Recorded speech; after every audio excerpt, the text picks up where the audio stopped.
जो कक्षा 11 का जो बचा था सिंपल हार्मोनिक मोशन के बाद दूसरा लेसन। इस लेसन के सभी न्यूमेरिकल क्वेश्चन सभी लोगों को सॉल्व करना है। जो भी समस्या आएगी वे लोग पूछेंगे तो हम सॉल्व करके बताएंगे भी न्यूमेरिकल क्वेश्चन को। और अगले लेसन में यांत्रिक तरंग की चाल वाला एक लेसन है जिसको आज हम शुरू कर रहे हैं। ध्यान से देखेंगे सभी लोग। पहले तो देखना है यांत्रिक तरंग क्या है।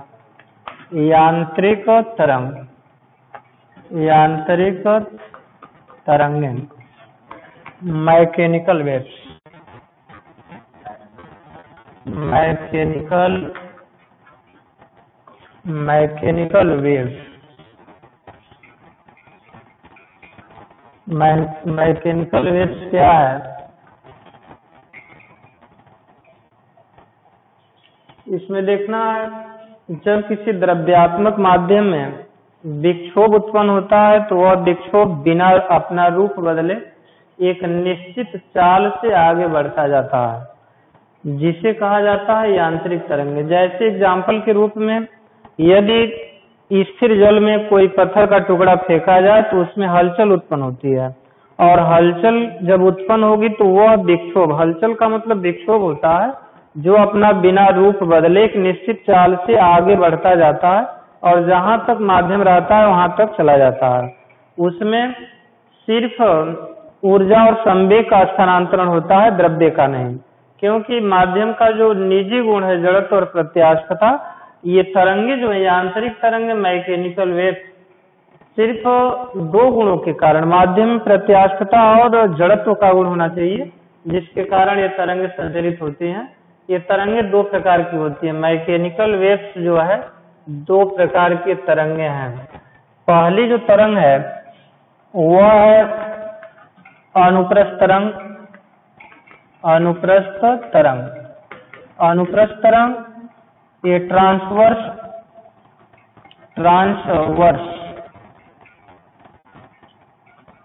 वेव्स, ट्रांसवर्स वेव्स ध्यान देना है।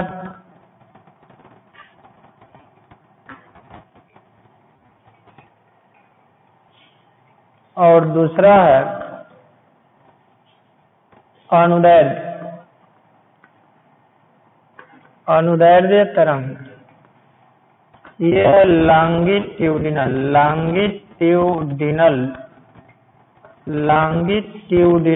वेव्स।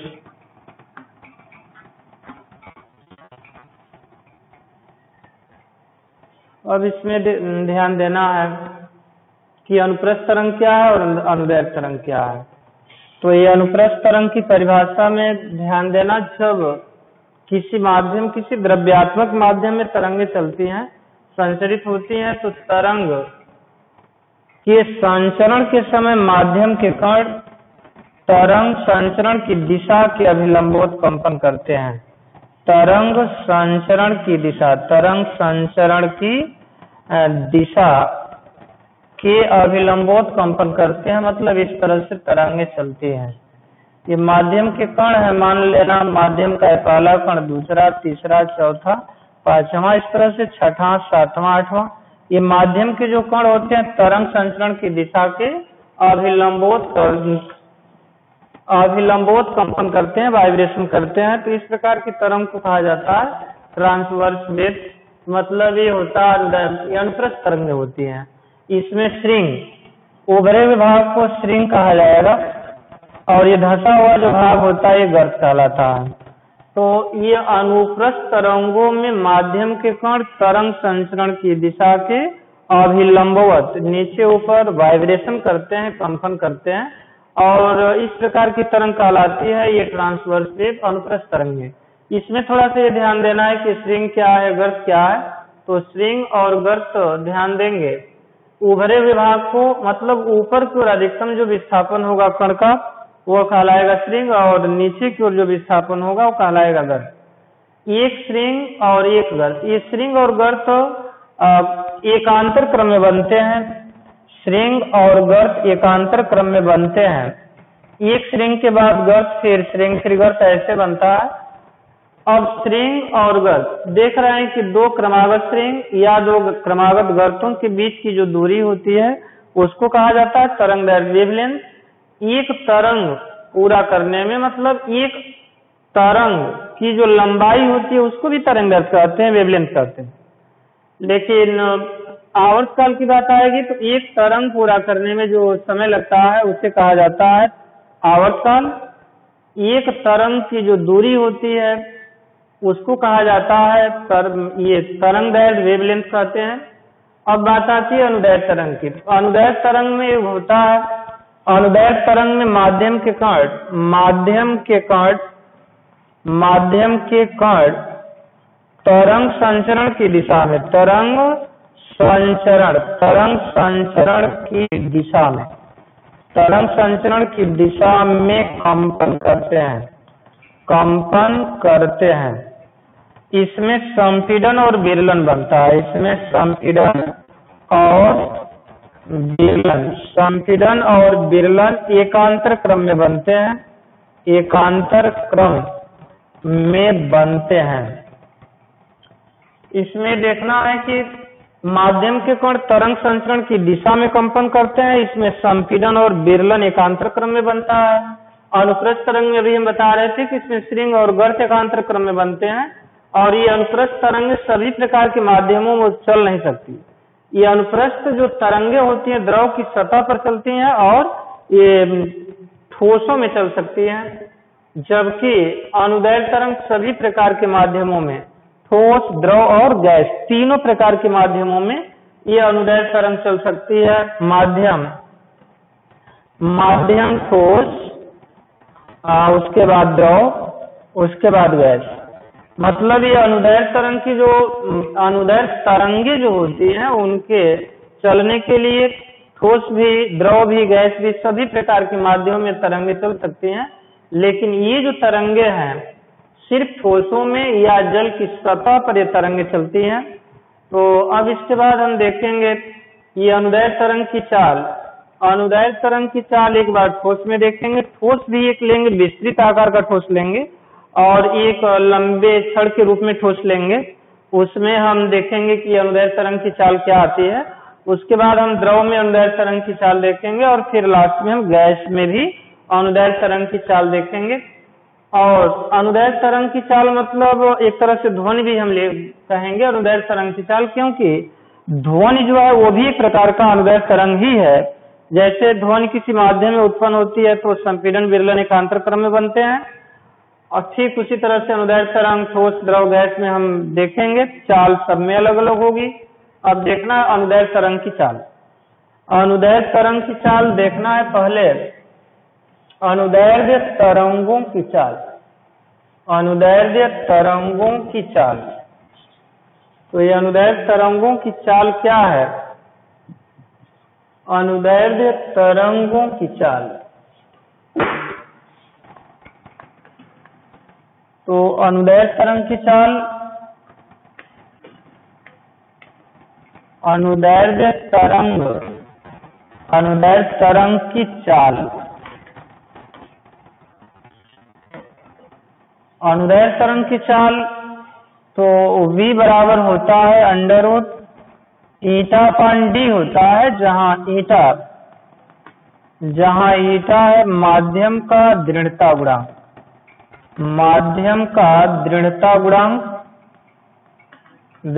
गुणांक और d है माध्यम का घनत्व।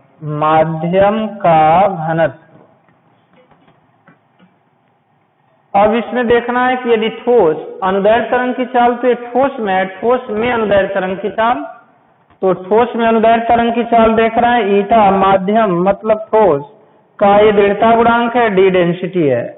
यदि इसमें लिखा जाए कि यदि ठोस विस्तृत आकार का हो, मतलब उसका आकार बहुत बड़ा हो, विस्तृत आकार वाला हो, यदि ठोस विस्तृत आकार का है तब अनुदैर्ध्य तरंग की चाल होगी। तब अनुदैर्ध्य तरंग की चाल तो अनुदैर्घ्य तरंग की चाल v इक्वल टू अनुदैर्घ्य तरंग की चाल v इक्वल टू होगा अंडर रूट b प्लस 4/3 ईटा अपान d होता है, जहाँ ईटा तो अभी हम बता रहे थे माध्यम का दृढ़ता गुणांक और d जो होता है माध्यम का डेंसिटी होता है। लेकिन ये b क्या है, तो b ध्यान देना इसमें प्रत्यास्थता है, b का मतलब प्रत्यास्थता है, माध्यम में प्रत्यास्थता का भी गुण विद्यमान होना चाहिए तरंग संचरण के लिए। अब यदि हम ले लें, ये तो पहला नंबर है, यदि दूसरे नंबर पर लिखा जाए एक तने हुए मतलब एक लचीली या तनी हुई मतलब एक छड़, यदि ठोस एक छड़ के रूप में हो, यदि ठोस एक लचीली छड़ के रूप में, यदि ठोस एक छड़ के रूप में हो, छड़ के रूप में हो तो ध्यान देंगे तो v बराबर होगा under root y upon d, जहाँ y young modulus of elasticity है, y इक्वल टू यंग प्रत्यास्थता गुणांक, यंग प्रत्यास्थता गुणांक और d है माध्यम का घनत्व, माध्यम का घनत्व। इसमें देखना यदि तना हुआ तार ले लिया जाए तो तने हुए तार में तीसरे नंबर पर ध्यान देंगे, तने हुए तार में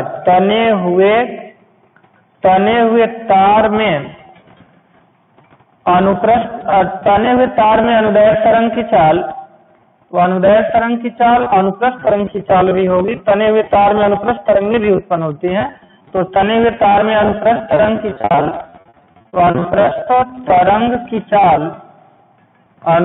तरंग की चाल होगी v equal to under root t upon m, जहाँ t तनाव, तार में तनाव और m एकांक लंबाई का द्रव्यमान, एकांक लंबाई का द्रव्यमान।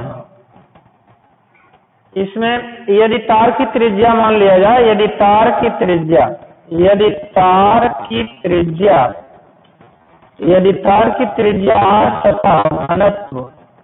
तथा घनत्व d हो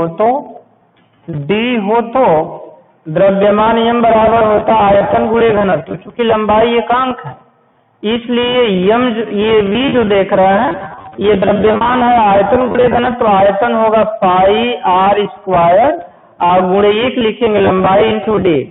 अतः अनुप्रस्थ तरंग की चाल होगी, अतः अनुप्रस्थ तरंग की चाल v बराबर under root t upon m की जगह पर लिखा जाए पाई r स्क्वायर d।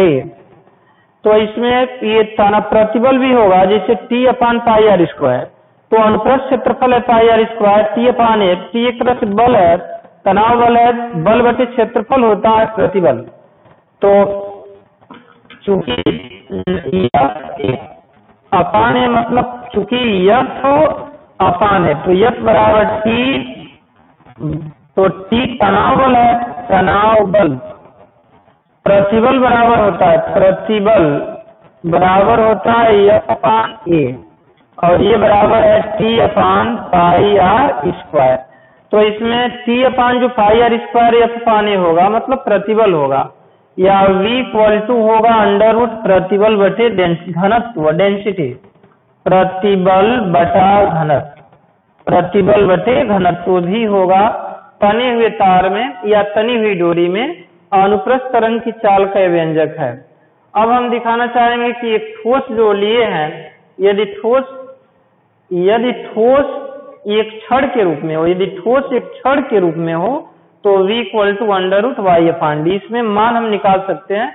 ठोस में अब देखेंगे अनुदैर्घ्य तरंग की चाल, तो ठोस में अनुदैर्घ्य तरंग की चाल कितनी होती है गणना द्वारा हम दिखाना चाहते हैं, ध्यान देना। इसके बाद ठोसों में अनुदैर्घ्य तरंग की चाल, ठोसों में अनुदैर्घ्य तरंग की चाल, ठोसों में अनुदैर्घ्य तरंग की चाल, अनुदैर्घ्य ध्वनि, अनुदैर्घ्य तरंग का मतलब ध्वनि, अनुदैर्ध्य तरंग को लिख दे रहा है ध्वनि की चाल।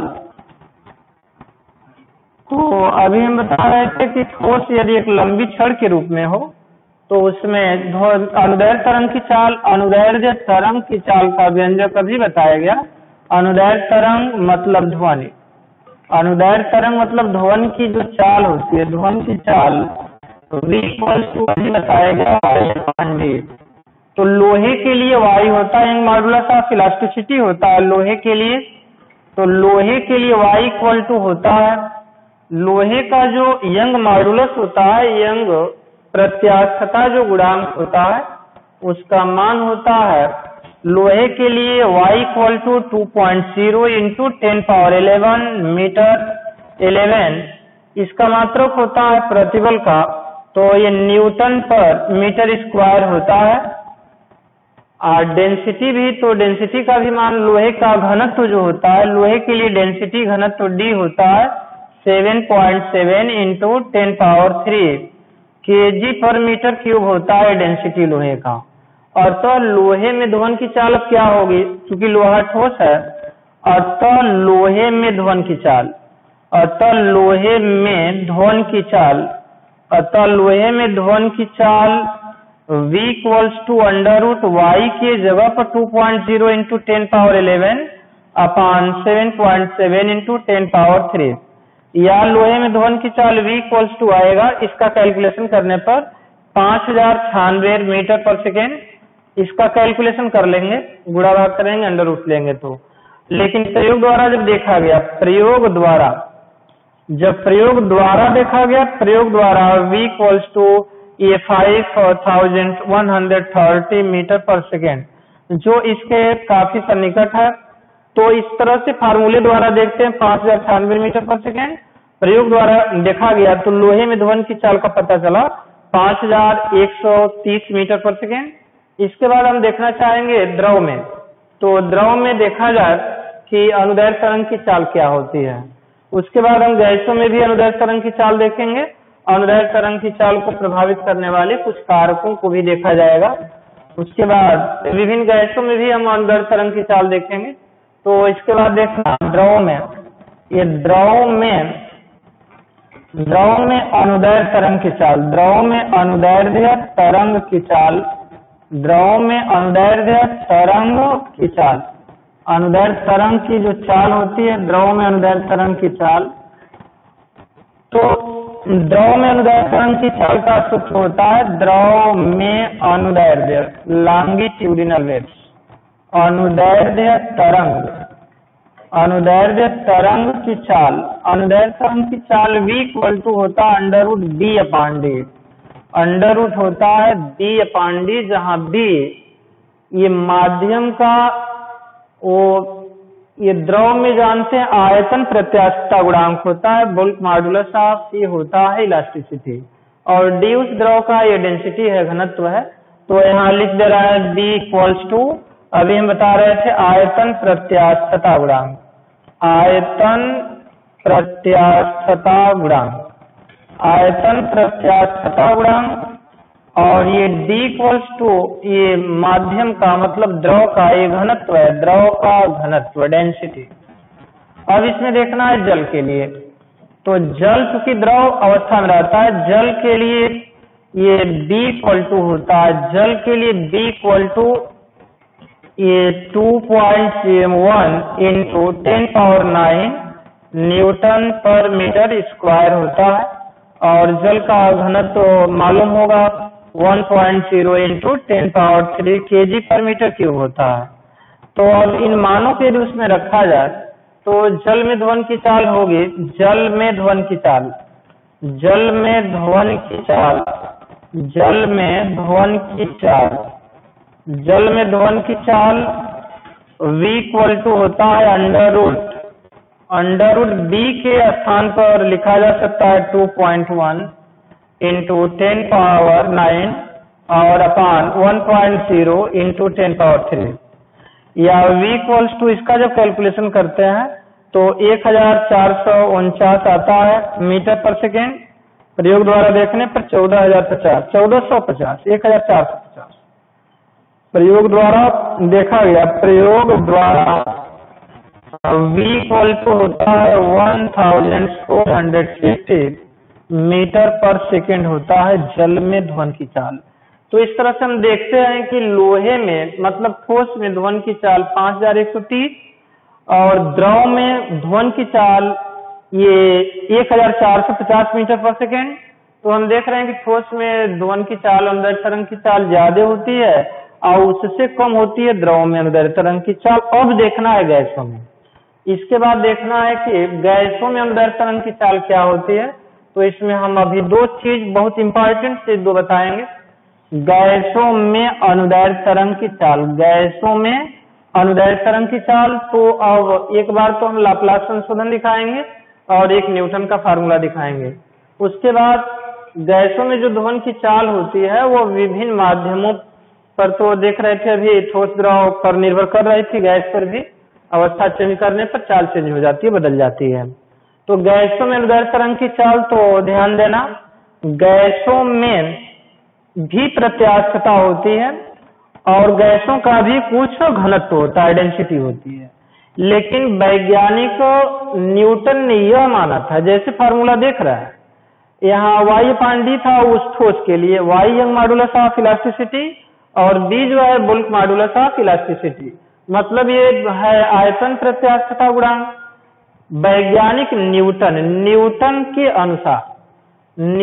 अनुसार ध्यान देना, न्यूटन के अनुसार, चाहे न्यूटन के नियम से, न्यूटन के नियमानुसार गैस में ध्वनि की चाल, गैस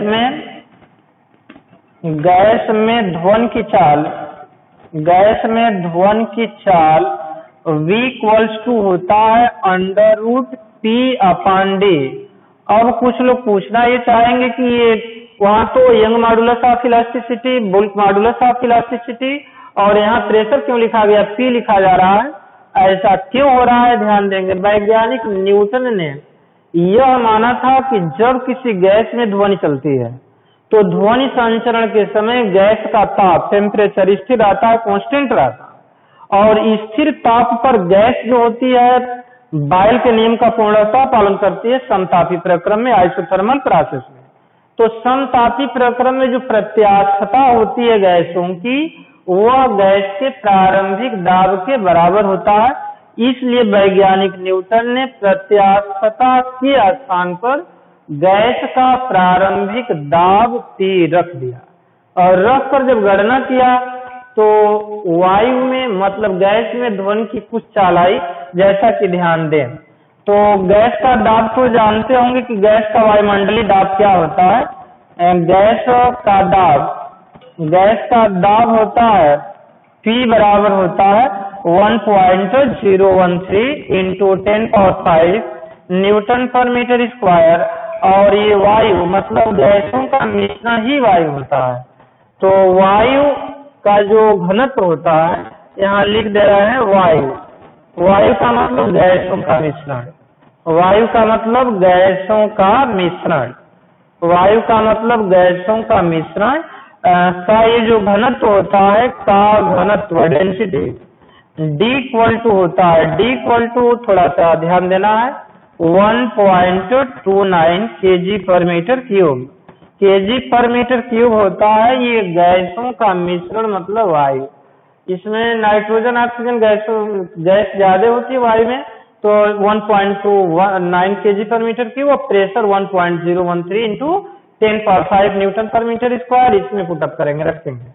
तो गैस वायु में ध्वनि की चाल क्या होगी, वायु में ध्वनि की चाल, माध्यम गैस, वायु में ध्वनि की चाल। तो वायु में ध्वनि की जो चाल होगी, वायु में ध्वनि की चाल V इक्वल टू होगा, मान रखा जाए वायु में ध्वनि की चाल।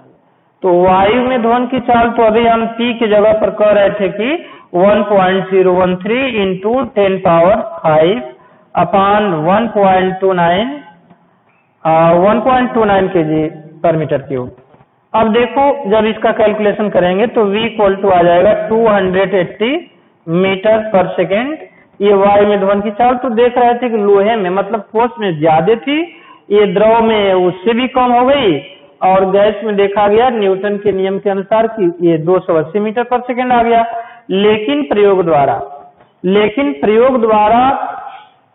वायु में ध्वनि की चाल 0 डिग्री सेंटीग्रेड ताप पर, प्रयोग द्वारा 0 डिग्री सेंटीग्रेड ताप पर वायु में ध्वनि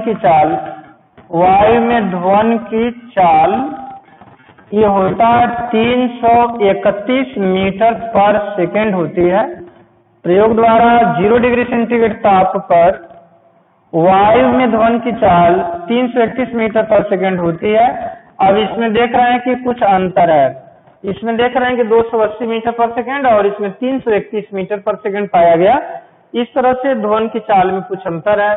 इस अंतर का जो स्पष्टीकरण है, अब आगे एक वैज्ञानिक आएगा लाप्लास, तो लाप्लास संशोधन देखेंगे। लाप्लास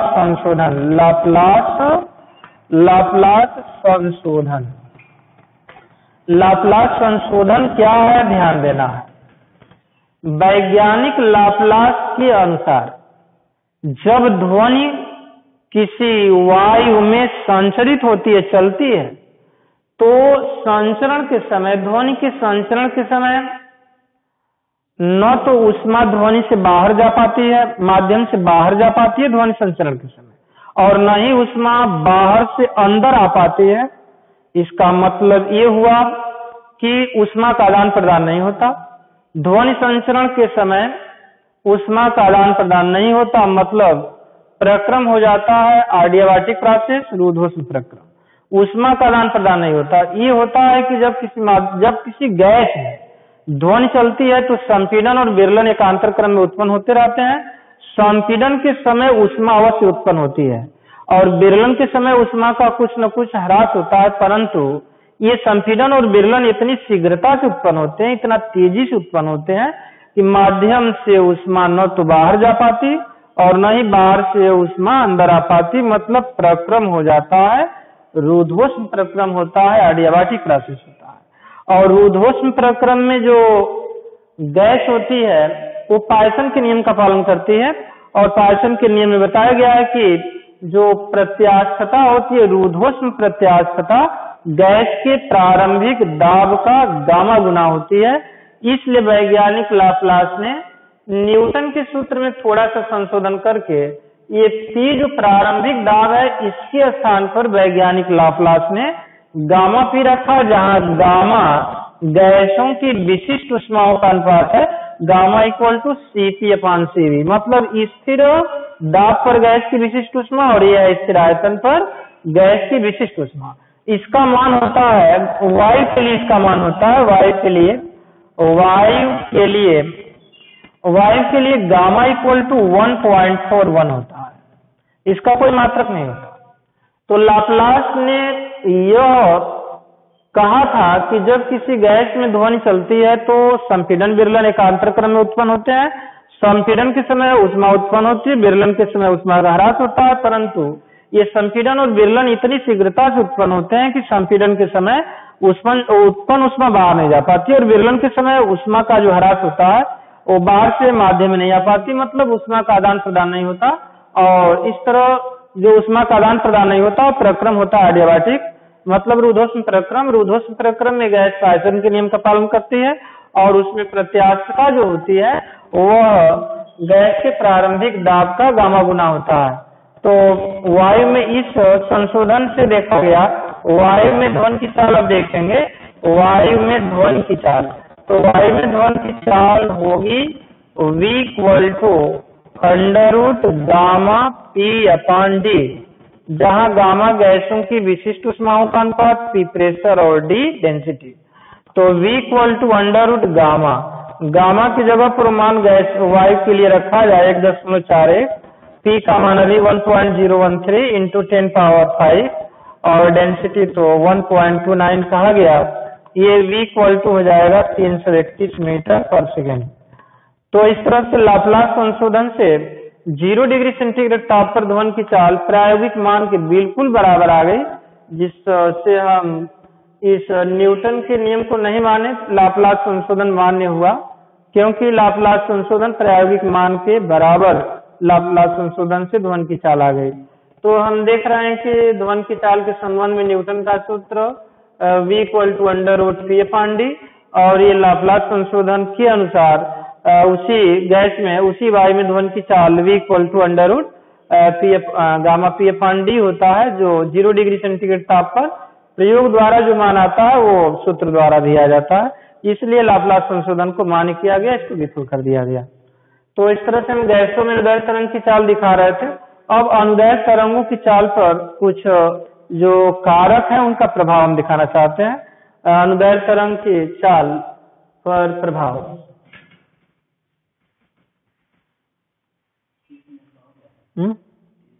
हो गया तो बंद कर दें, तब अगले दिन बताएंगे।